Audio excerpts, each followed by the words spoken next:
The topic of today's lecture is integrity constraints. The integrity and consistency of a database is of prime concern to any designer.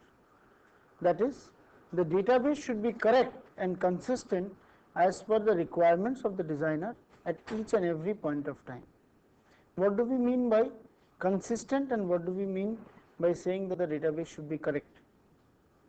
This means that all the relations should satisfy the conditions which are normally supposed to hold on those relations. Now, these conditions are specified in a number of ways. These conditions are specified by the attributes, that is the type of the attributes, what is the exact type of the attribute. If the attribute is of character string and you start putting in some date type characters, then it's fine. But if it's of date type and you put in characters strings A, B, C, D which are alphanumeric characters, then it does not go in with what the database is supposed to be defined.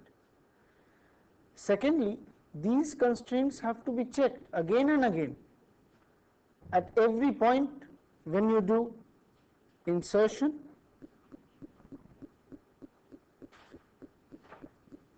deletion,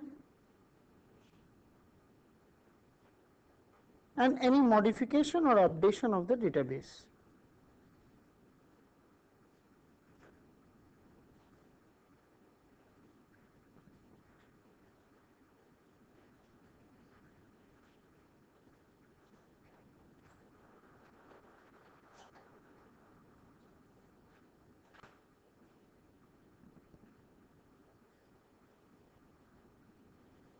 So, these are the three important places where checking of consistency is required: insertion, deletion, and modification. Every time you add a new element, you have to check whether it's of a particular type, whether the relationship is 1 1, on 2, 1 2, whatever the relationship has been defined, that has to be checked. And we have to check whether the primary key or the key attributes are really working as key attributes or they are working as anything else. Second, checking of consistency is required in another case. It is required during recovery from failure.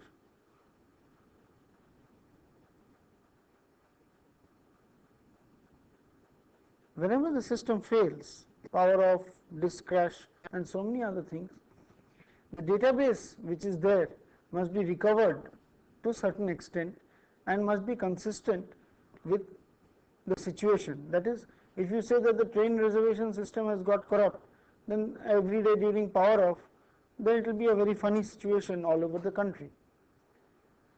The second thing is consistency during concurrent operations.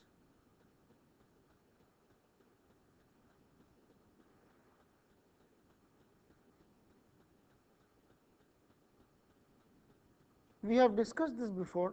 When 2 or 3 items insert, delete or update shared data, when they read shared data, there is not so much of a problem. But when they insert, delete or update shared data, then there is an added consistency problem which occurs due to the racing conditions. The problem which is similar to that of working on shared data in operating systems, the similar problem will appear here. So, all these consistency checks have to be made during the operation of the database.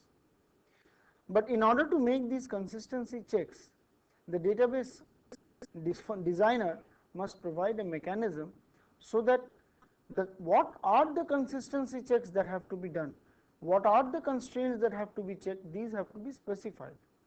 So, at a certain point of time, we need tools or mechanisms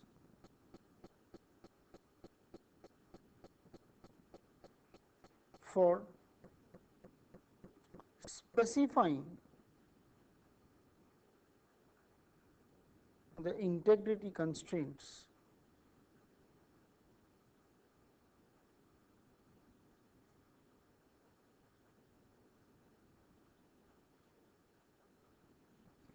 in a database management system so that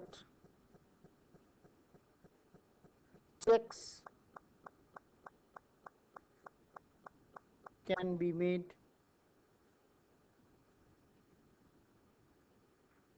effectively.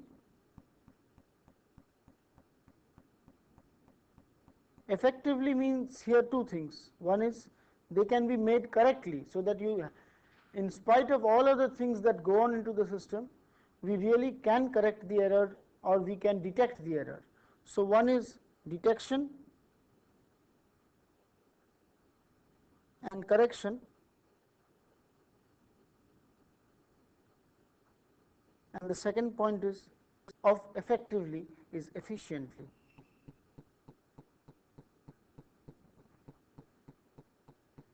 So any database management scheme must have mechanisms to specify the constraints that must hold in a database system, and must be able to check this, that is, we must be able to detect or correct the error, and we must be able to do so as efficiently as possible.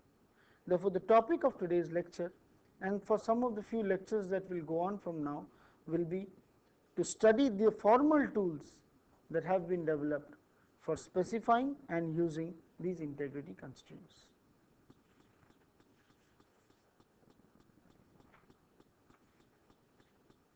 We have seen some constraints before when we looked up at the entity relationship model. In the entity relationship model, we have seen that during the specification of an entity or a relationship, we specify several other things. Firstly, for every attribute, we specify, for every entity, we specify the attribute types. Other than anything else, we specify the attribute types. And we specify for every entity what are the key declarations. When we specify something called a primary key or a key of an entity in an entity relationship model, we mean that in that entity set, no two tuples can have the same key, same values corresponding to the key attributes and different values corresponding to the other attributes. For example, if we pick up the entity corresponding to a book in our library database system, we have the entity corresponding to a book. Here we had three values. One is the accession number,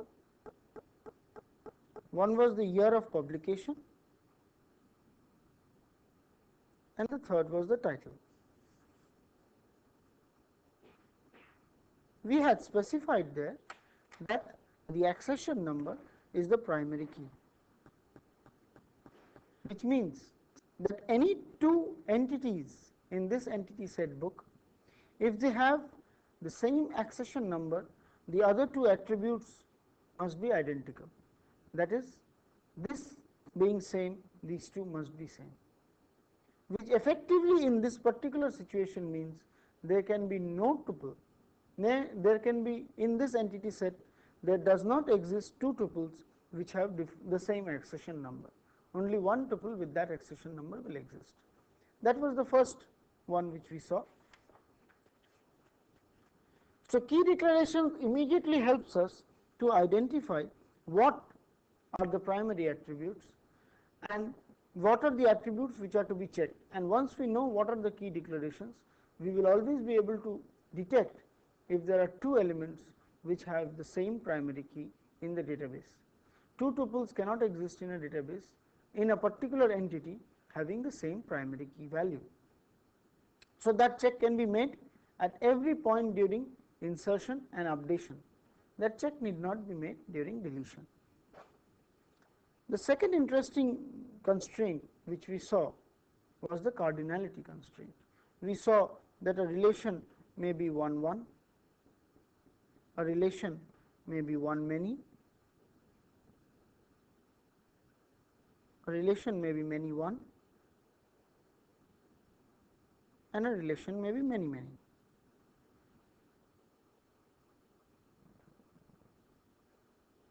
For example,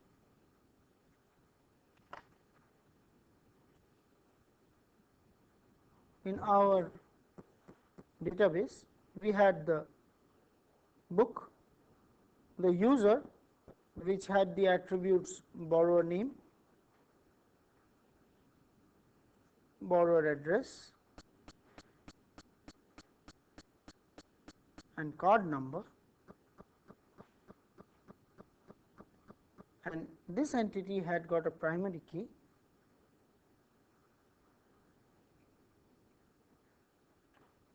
and we had the relationship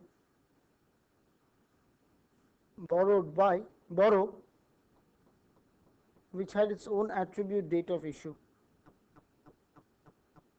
and the cardinality constraints could be specified by marking arrows here. And if we said this is one to many from this side, then we would have to say that a particular book can be borrowed by more than one user. At least that for every element here there can be more than one element here. If we say it is one to many from here, then for every element here there can be more than one element here. But for the same element here, this is one to many. If it is many, then two entities can participate in more than one relationship.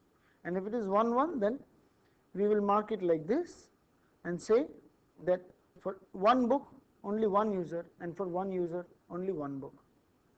Now, once we specify constraints like this, at every time we modify this element of the database, we can immediately check whether this constraint holds or not. If this constraint does not hold, we say that this constraint has been violated. So, using the ER diagram and using the cardinality constraints, we can provide a more specific definition of the database, and we specify those things which can be checked during every insertion deletion, so that the consistency of the database is maintained. Another type of integrity constraints which we saw in the ER model was the concept of a weak and strong entity. A strong entity was one which could have some elements which are not mapped to any other element in any relation, whereas a weak entity was an existence dependent one which depended on a strong entity for its existence, in the sense that every element of the weak entity would have to be mapped to some element of the strong entity. And using this, we could define certain constraints on the entities and check them during every operation. And now deletion comes into the picture, because whenever we delete an element from the strong entity, we would have to check the weak entities to see that any weak entity has lost its existence dependence on the strong entity or not. So that should not happen at any point of time. For example, if account number is dependent on the branch and we suddenly delete the branch, you cannot have an account number at a particular branch of a bank and you have deleted the branch of the bank itself, that branch itself from the bank database. So that would make it inconsistent. So in the ER model, we did have a number of such specifying techniques by which we could specify the integrity constraints. In the relational model, it is even more powerful, because now we have at our disposal expression of relations. We can express any relation. We can say that we can provide any predicate saying that this attribute plus that attribute must be less than some other attribute during any operation. In a particular relation, we can always mention that we can write down a predicate which checks that for the account number of Vijay, I must make sure that he has not issued more than 5 books. In the cardinality constraints that we provided, we could not check that a person has issued more than 5 books.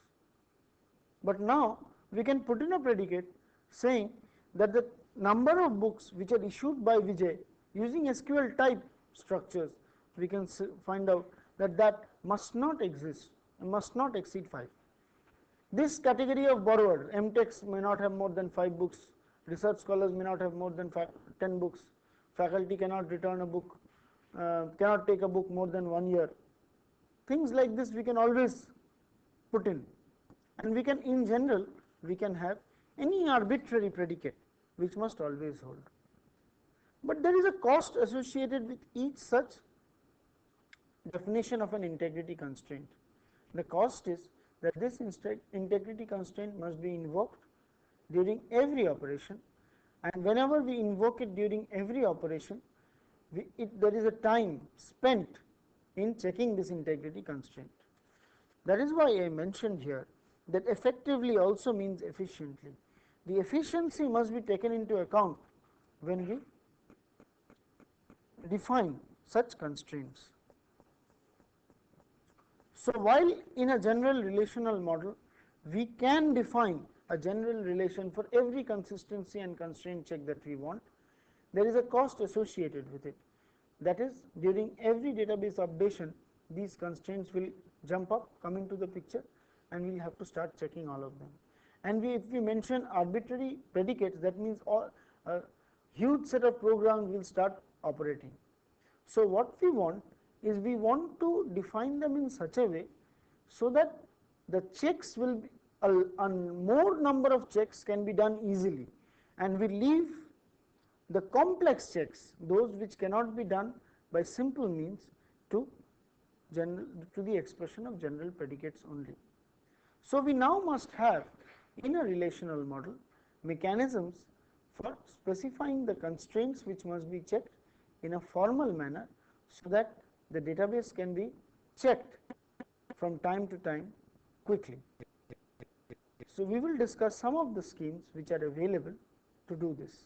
Many of them are borrowed directly from the ER model, and some of them are new. We shall see them now one after another.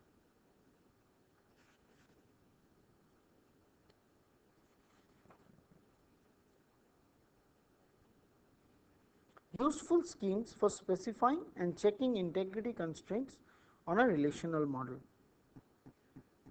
The three well defined and well known such constraints are the domain constraints, the referential integrity constraints, and the constraints which are called functional dependencies.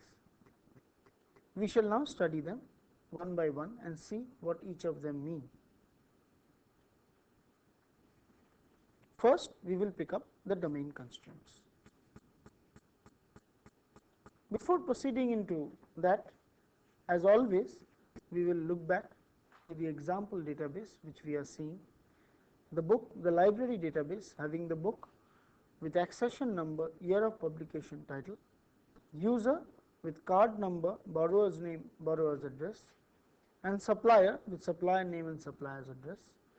The borrower relation has accession number, card number, date of issue, and the sub relation has got accession number, supplier's name, price, and date of supply.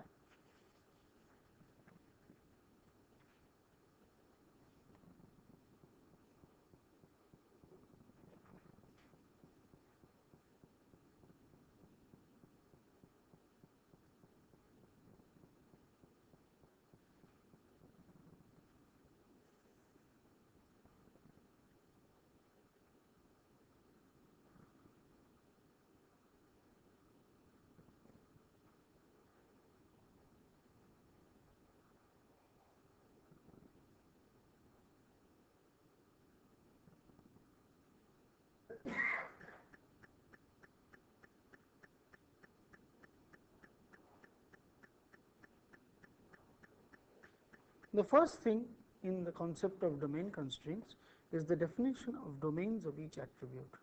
For example, we will define the domain or the type of accession number, and we can define it in many ways. We can define it as a character string of type 20, depending on the size which is required, or a character string of type 10, of length 10. We can specifically say that it can be an alphanumeric string, so that exclamation and other special characters do not come into the picture. And automatically, whenever we enter a new accession number, or whenever any updation or insertion is done, this type will be checked. And if the type is violated, immediately an error message will be flashed, and therefore at entry time you can catch this instead of doing it during processing. Now, it is very crucial to accurately and correctly specify the type of an attribute, because that is the actual constraint which has to be done. Now, if in the library database the accession number are alphanumeric, then we will have to specify it that way. If it is an integer, then we will specify it as an integer, and though alphanumeric numbers take in integers, we will specify it as an integer.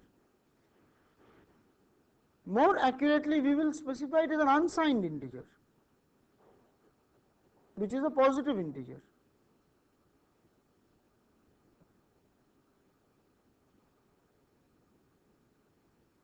And if you have some idea of the limits to the accession numbers, to the range in which your accession numbers will work, then you specify the range. You can specify a range type, range, that this accession number will be from this to this. So, the accuracy of specification of the domain of the attribute is very crucial. It has to be done keeping into mind the database, its future and other aspects as well, but though it looks a very trivial issue, it has to be done very, very carefully. Let us take the attribute date of issue. In all database systems, we will notice, those who have used it, you have a date type. A date type is a predefined type provided here. You can also create your own structured types and make a date type which will take the date as dd, mm, yy or mm dd yy according to the format. And nowadays, I would like to point out this yy is causing a lot of problems because of the turn of the century. Therefore, those who have had dd mm yy and saved space doing dd mm yy are now facing problems with this yy.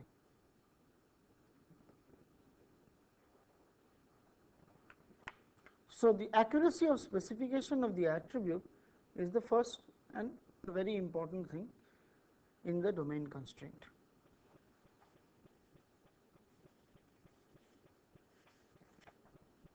Along with these, you can specify some additional constraints which must hold on the domains.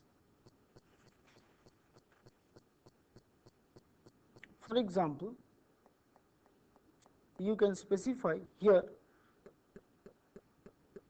if the library was started from a particular date, then date of issue at every moment must be greater than or equal to some particular date.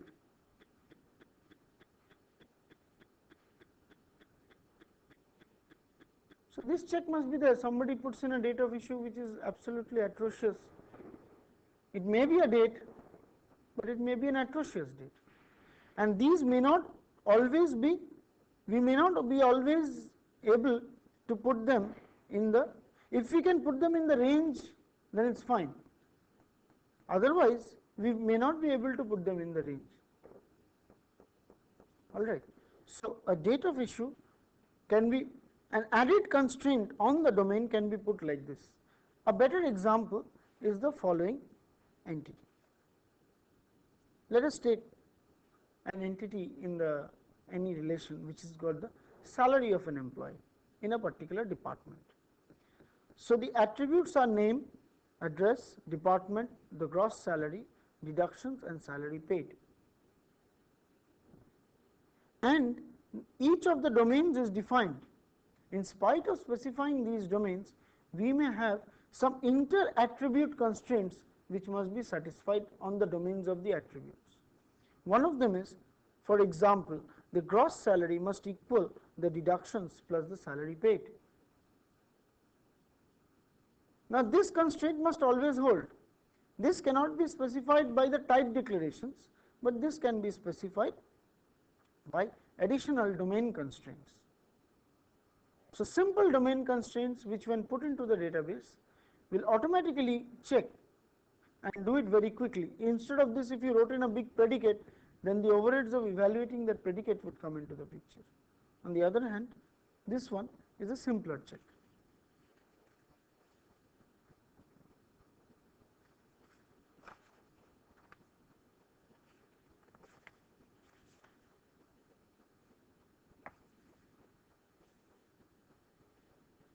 So, we have done domain constraints. The next topic, and a very important and a crucial conceptual idea of specifying constraints, are the referential integrity constraints.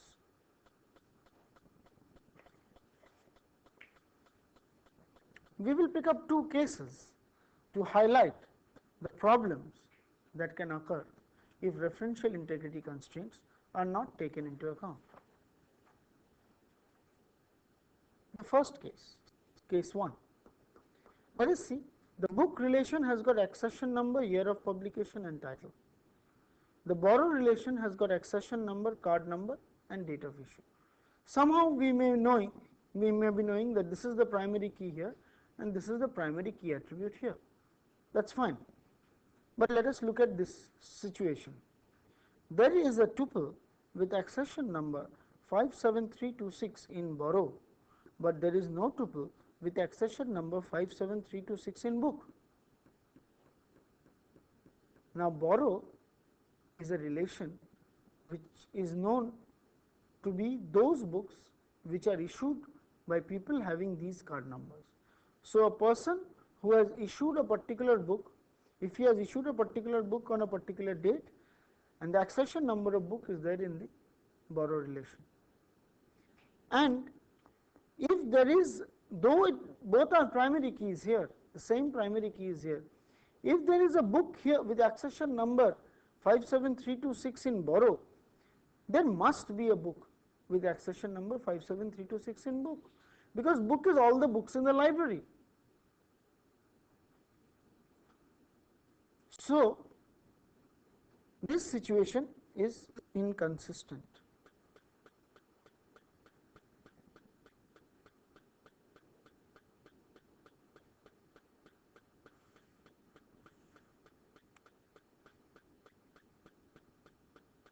Let us see the alternative situation.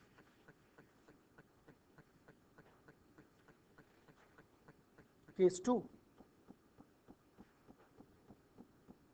Book accession number. There is a tuple with accession number 57326 in book, but no tuple with accession number 57326 in borrow.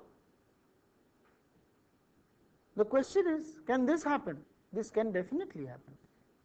This can happen because that book may not have been issued to anybody. That book may be in the library. So, two syntactically exact situations, one is inconsistent and the other is consistent.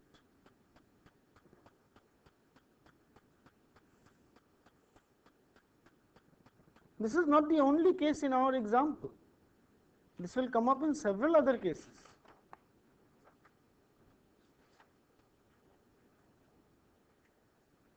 There cannot be an S name here which is not existing in supplier. There cannot be a card number here which is not existing in user. So, these things are important and these things need to be checked, because otherwise you will have some very peculiar situations which will arise. These constraints are specified by the concept of referential integrity.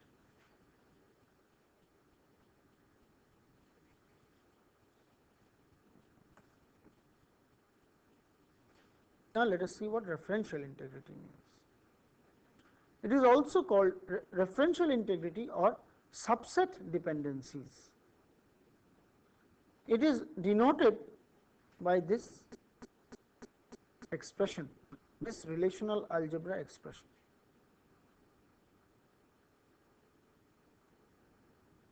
Let us see it with the example in the inconsistent situation before we see the formal definition. We say that accession number is a foreign key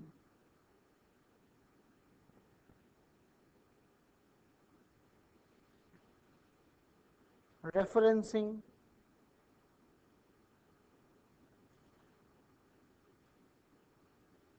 book.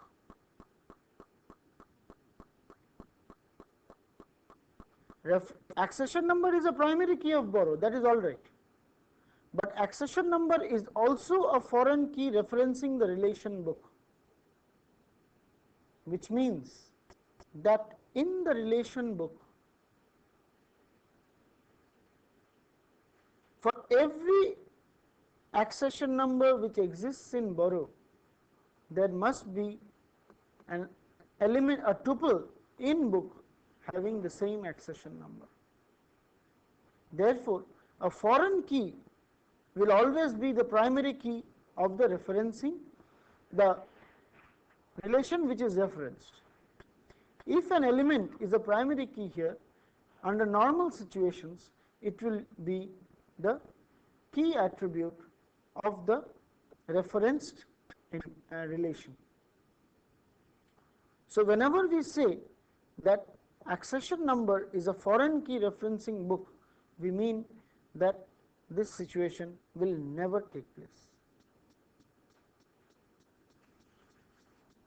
Formally we say, let R1, this is the relation name, and capital R1 is its relation scheme or the set of attributes, and R2 with capital R2 be two relations.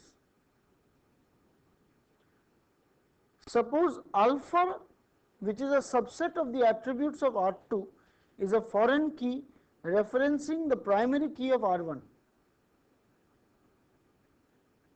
That is, we have got two relations, R1 and R2, and alpha is a subset of the attributes of R2, and it is a foreign key of R1. Since it is a foreign key referencing R1, it must reference the primary key. It is sufficient to reference the primary key instead of all the attributes. Therefore, what does this mean?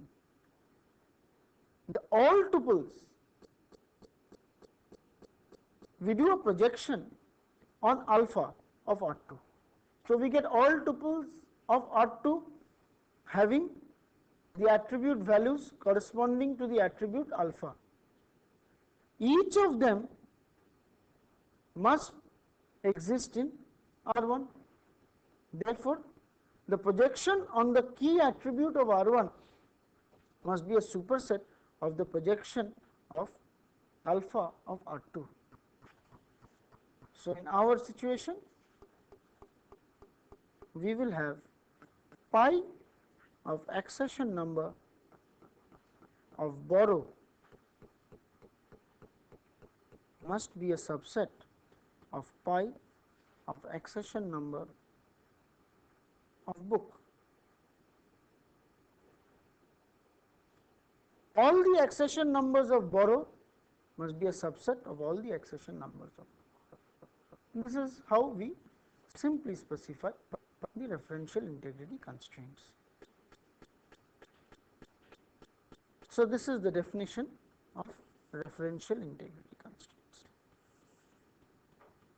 Now, how is this to be checked? We will see very soon. Before that, we quickly see how SQL defines such. In SQL, we saw we have the create table command. To create any table, we have seen in the previous day, we have got the command create table.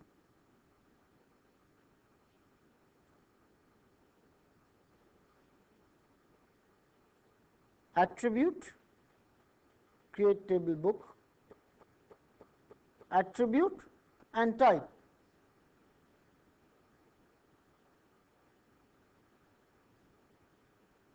Attribute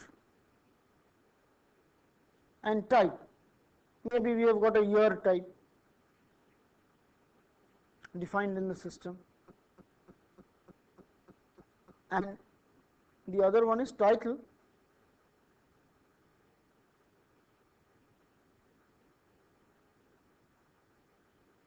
We saw these are the simple, this is the simplest mechanism by which we can define the constraints.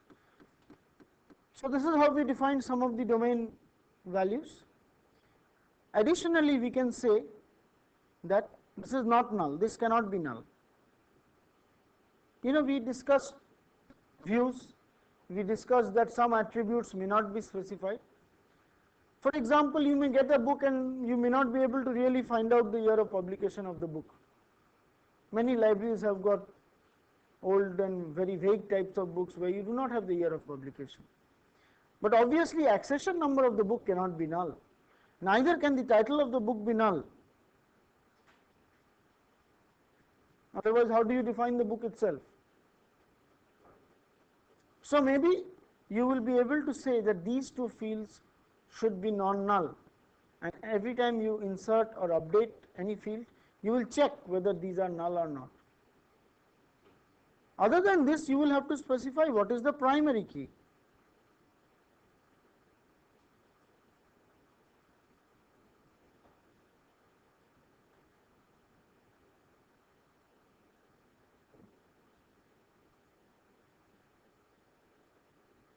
So we are specifying the constraints, we specified the attributes, we specified the types, what is null, what is not null, and what is the primary key.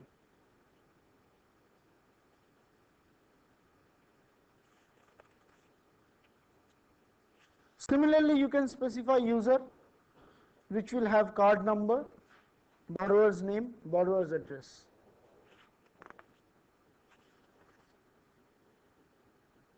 Let us see and try to specify the borrow relation.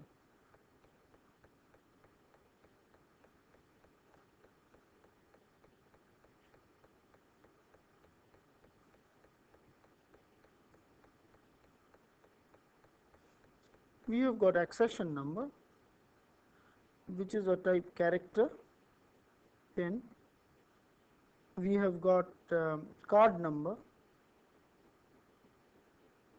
which is another, say, character 8, and we have got date of issue, which is of date type.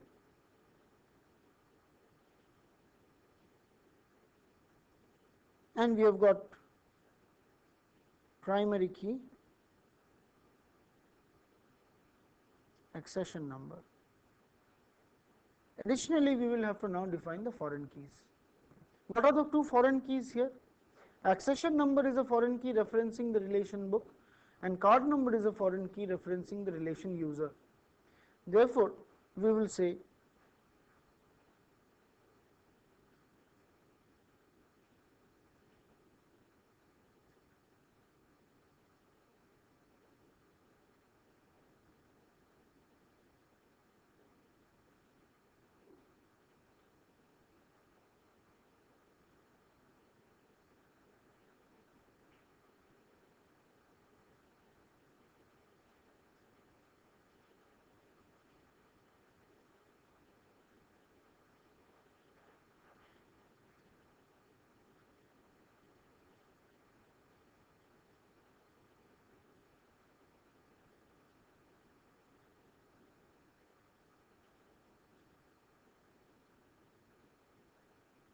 and we will also have to specify the non-null attributes. For example, we cannot expect the accession number, nor can we expect the card number to be null. Maybe the date of issue may by chance be null, that may be acceptable, but obviously these two should not be null. You do not know what book has been issued, and you also do not know who has issued the book. None of them may be acceptable. So we have got to specify these, and these. So that we can do for all the attributes. We specify the type of each attribute, the primary keys, and which is null, which is non-null, and we specify all the foreign keys. Next, we will see what we do with this integrity constraint during database modification. Suppose you have the constraint like this. What does this mean? That alpha is a subset of the attributes of R2, and alpha is a foreign key referencing R1.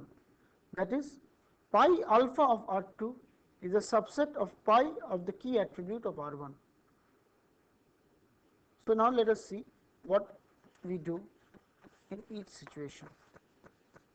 So we have got this constraint, we have got our constraint, that is we have got two relations R1 and R2, and in R2 we have got a set of attributes alpha which is a foreign key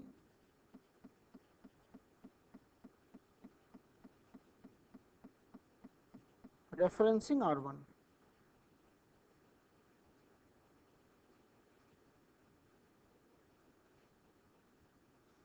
Which leads to this subset dependency. What will we do during insert? If any tuple of T1 of R1 is inserted, there is no problem. If we insert a new tuple in R1, there is no problem, because we do not have to check anything with respect to R2. But if we add any tuple in R2, we have to see that for the attribute alpha, there is a corresponding tuple in R1. That is very simple. That is, whenever we insert anything here, we check that for that attribute alpha in T2, that attribute must be an element of pi k of R1, because this dependency must hold.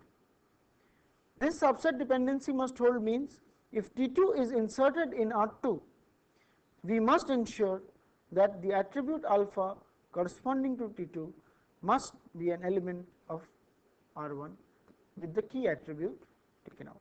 Key attribute is sufficient because that defines uniquely all the attributes. The next is delete. Now, if an element T1, if an element is deleted from R2, there is no problem, because we do not have to check anything. But if an element is deleted from R1, then we have to ensure that there is no tagged element left behind in R2. For that, if T1 is deleted from R1, we must ensure that all tuples of R2 which satisfy T1 for the primary attribute k, which is same as the attribute alpha. The attributes alpha is same as the alpha attribute set, and k attribute set are same. Therefore, this, if we select out those tuples which have alpha equal to T1 of k, that set must be empty, because if that set is not empty, we will have the inconsistent situation of that is, we delete an element from the relation book and we still have some accession number in borrow for that book. That should not happen. That is, we must not delete an element from the database in the relation book which is being currently borrowed by somebody. That means some mischief is going on. So this check must be made. So during insertion this check must be made, and during deletion this check must be made.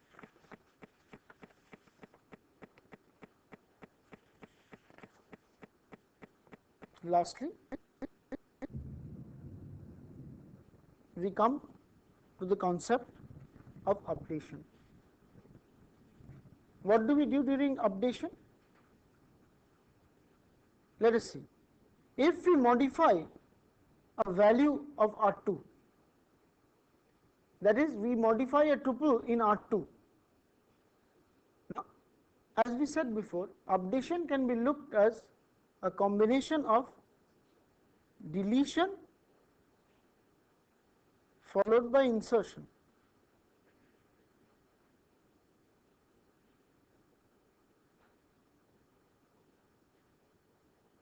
So if we look at updation to be deletion followed by insertion, if an element is deleted from R2, we have no problems. When an element is inserted into R2, we do a check. So when a tuple T2 is updated in R2, we will do the check corresponding to insertion. Coming to R1, if any element is deleted from R1, we have to do a check. But if an element is inserted into R1, we do no check. So when an element in R1, when a tuple in R1 is updated, we do a check corresponding to deletion. That will be sufficient to do updation. Therefore, if T2 is updated in R2, an update modifies values for the foreign key alpha. If it does not modify values for the foreign key alpha, then nothing needs to be done. But if it does modify values for the foreign key alpha, then the check is similar to insert.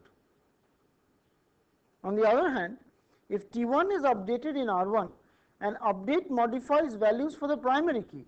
If it does not modify values for the primary key, again nothing needs to be done. But if it does modify values for the primary key, then the check is similar to deletion. Therefore, now the checking for insertion and deletion can be used for updation. So, by defining the foreign key relationship, we can check what are known as referential integrity. So, referential integrity, other than the domain constraints which have to be checked, referential integrity is another set of constraints which have to be checked at every point of time during insertion, deletion and updation, and the specification of this is done by the foreign key relationship, the foreign key specification. We have seen how it is done in SQL, and we have seen how it is checked at every step. The next and very important concept of constraints is the concept of functional dependencies, which we shall see in the next class.